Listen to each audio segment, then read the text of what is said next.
Tout droit! Nous glissions au-dessus du sol. Les bornes avaient l'air de petites bêtes peureuses qui s'évanouissaient à notre approche. Et tout à coup, au détour d'une route, un tourbillon de fumée, l'express du Nord. Durant 1 kilomètre, ce fut la lutte, côte à côte, lutte inégale, dont l'issue était certaine. À l'arrivée, nous le battions de 20 longueurs. En 3 secondes, nous étions sur le quai, devant les deuxièmes classes. Les portières s'ouvrirent. Quelques personnes descendaient. Mon voleur, point. Nous inspectâmes les compartiments. Pas d'Arsène Lupin. Sapristi! M'écriai-je. Il m'aura reconnu dans l'automobile, tandis que nous marchions côte à côte, et il aura sauté. Le chef de train confirma cette supposition. Il avait vu un homme qui dégringolait le long du remblai, à 200 mètres de la gare. Tenez, là-bas, celui qui traverse le passage à niveau. Je m'élançai, suivi de mes 2 acolytes, ou plutôt suivi de l'un d'eux, car l'autre, Massol, se trouvait être un coureur exceptionnel, ayant autant de fond que de vitesse. En peu d'instants, l'intervalle qui le séparait du fugitif diminua singulièrement. L'homme l'aperçut, franchit une haie et détala rapidement vers un talus qui grimpa. Nous le vîmes encore plus loin. Il entrait dans un petit bois. Quand nous atteignîmes le petit bois, Massol nous y attendait. Il avait jugé inutile de s'aventurer davantage dans la crainte de nous perdre. « Et je vous félicite, mon cher ami, lui dis-je. Après une pareille course, notre individu doit être à bout de souffle. Nous le tenons. » J'examinai les environs, tout en réfléchissant aux moyens de procéder seul à l'arrestation du fugitif, afin de faire moi-même des reprises que la justice n'aurait sans doute tolérées qu'après beaucoup d'enquêtes désagréables. Puis, je revins à mes compagnons. Voilà, c'est facile. Vous, Massol, postez-vous à gauche. Vous, Delivet, à droite. De là, vous surveillez toute la ligne postérieure du bosquet, et il ne peut en sortir sans être aperçu de vous que par cette cavée où je prends position. S'il ne sort pas, moi, j'entre. Et, forcément, je le rabats sur l'un ou sur l'autre. Vous n'avez donc qu'à attendre. Ah, j'oubliais. En cas d'alerte, un coup de feu. Massol et Delivet s'éloignèrent chacun de son côté. Aussitôt qu'ils eurent disparu, je pénétrai dans le bois avec les plus grandes précautions, de manière à n'être ni vu ni entendu. C'étaient des fourrés épais, aménagés pour la chasse, et coupés de sentes très étroites où il n'était possible de marcher qu'en se courbant, comme dans des souterrains de verdure. L'une d'elles aboutissait à une clairière où l'herbe mouillée présentait des traces de pas. Je les suivis en ayant soin de me glisser à travers les taillis. Elles me conduisirent au pied d'un petit monticule que couronnait une masure en plâtras à moitié démolie. Il doit être là, pensai-je. L'observatoire est bien choisi. Je rampai jusqu'à proximité de la bâtisse. Un bruit léger m'avertit de sa présence et, de fait, par une ouverture, je l'aperçus qui me tournait le dos. En 2 bonds, je fus sur lui. Il essaya de braquer le revolver qu'il tenait à la main.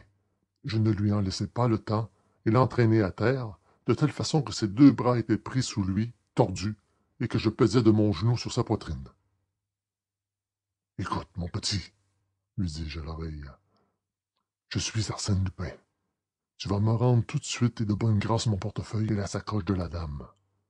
Moyennant quoi, je te tire des griffes de la police et je t'enrôle parmi mes amis. Un mot seulement. Oui ou non? » Oui. murmura-t-il. « Tant mieux. Ton affaire, ce matin, était joliment combinée. On s'entendra. » Je me relevai. Il fouilla dans sa poche, en sortit un large couteau et voulut m'en frapper. « Imbécile !» m'écriai-je. D'une main, j'avais paré l'attaque. De l'autre, je lui portai un violent coup sur l'artère carotide, ce qui s'appelle le hook à la carotide. Il tomba assommé. Dans mon portefeuille, je retrouvai mes papiers et mes billets de banque. Par curiosité, je pris le sien. Sur une enveloppe qui lui était adressée, je lus son nom. Pierre Onfray. Je tressaillis. Pierre Onfray, l'assassin de la rue Lafontaine, à Auteuil. Pierre Onfray, celui qui avait égorgé Madame Delbois et ses deux filles. Je me penchai sur lui. Oui, c'était ce visage qui, dans le compartiment, avait éveillé en moi le souvenir de traits déjà contemplés. Mais le temps passait. Je mis dans une enveloppe 2 billets de 100 francs, une carte et ces mots. Arsène Lupin à ses bons collègues Honoré Massol et Gaston Delivet, en témoignage de reconnaissance. Je posai cela en évidence au milieu de la pièce. À côté, la sacoche de Mme Renaud. Pouvais-je ne point la rendre à l'excellente amie qui m'avait secouru? Je confesse cependant que j'en retirai tout ce qui présentait un intérêt quelconque, n'y laissant qu'un peigne en écaille et un porte-monnaie vide. Que diable! Les affaires sont les affaires. Et puis, vraiment, son mari exerçait un métier si peu honorable. Restait l'homme. Il commençait à remuer. Que devais-je faire? Je n'avais qualité ni pour le sauver, ni pour le condamner. Je lui enlevai ses armes et tirai en l'air un coup de revolver. Les 2 autres vont venir, pensai-je. Qu'il se débrouille. Les choses s'accompliront dans le sens de son destin. Et je m'éloignai au pas de course par le chemin de la cavée. 20 minutes plus tard, une route de traverse que j'avais remarquée lors de notre poursuite me ramenait auprès de mon automobile. À 4 heures, je télégraphiai à mes amis de Rouen qu'un incident imprévu me contraignait à remettre ma visite. Entre nous, je crains fort, étant donné ce qu'ils doivent savoir maintenant, d'être obligé de la remettre indéfiniment. Cruelle désillusion pour eux. À 6 heures, je rentrais à Paris par l'Isle-Adam, Enghien et la porte Bineau. Les journaux du soir m'apprirent que l'on avait enfin réussi à s'emparer de Pierre Onfray. Le lendemain, ne dédaignons point les avantages d'une intelligente réclame, l'Écho de France publiait cet entrefilet sensationnel. Hier, aux environs de Buchy, après de nombreux incidents, Arsène Lupin a opéré l'arrestation de Pierre Onfray. L'assassin de la rue Lafontaine venait de dévaliser sur la ligne de Paris au Havre Madame Renaud, la femme du sous-directeur des services pénitentiaires.